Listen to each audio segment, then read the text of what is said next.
I came to Hatteras Island for the lifestyle. Very laid back. It was a wonderful place with pristine natural beaches. And I came here because of that open beach lifestyle. I also came, it was one of the few places in North America, I used to always tell my friends, it's one of the few places in North America where you could take your truck out on the beach.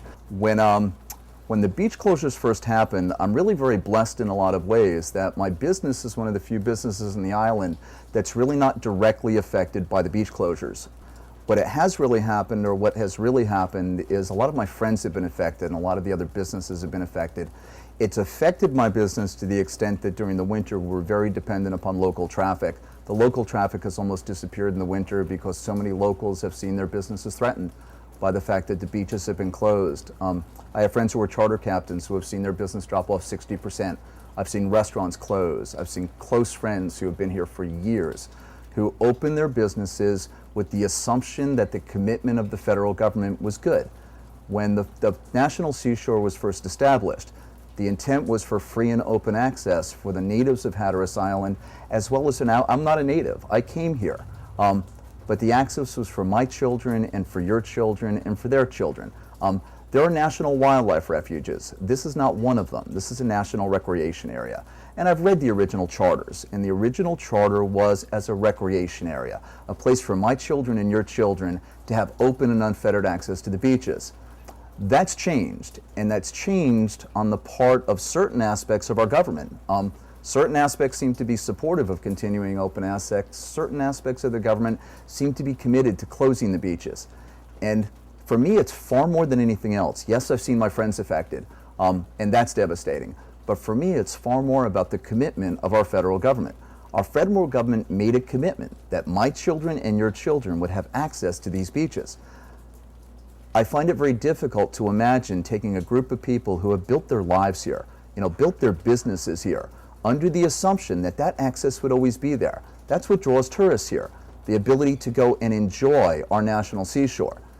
It seems to me fundamentally inconceivable that from a civil liberties perspective, that the rights and the privileges granted to my children and your children for access to their national parks, to their land, has been removed by certain special interest groups with the support of aspects of our federal government. That seems to me to be a fundamental violation of a commitment of our federal government, and I have a real issue with that.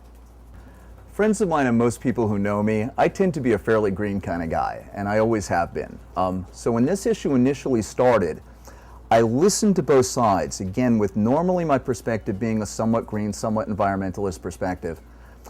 As I read everything, as I watched everything that happened, however, I was surprised and eventually shocked by the extent of some of the hypocrisy that was involved in it. Am I concerned about bird species? I'm very concerned about bird species, and I think probably most of the natives of the island are, most of the locals here are. Regarding the piping plover, and again, I'm not an environmental scientist. I'm just a Joe who reads just about everything. The birds that come here, that have migrated here, that didn't used to come here, but started coming here, I believe it was in the 60s when the first couple of nesting pairs came through. From all of my understanding, they're genetically identical to birds up and down the East Coast. They're genetically indistinguishable from a bird that is plentiful elsewhere. I try not to be too jaded, but it certainly seemed to me very early in this discourse that it really didn't have anything to do with the piping plover, because if it was about protecting the piping plover, that would require an actually endangered, genetically unique bird. That's not the case. It seemed to me very quickly that the piping plover seemed to be the tool that was being used by certain forces in an attempt to turn a national seashore into a wildlife refuge.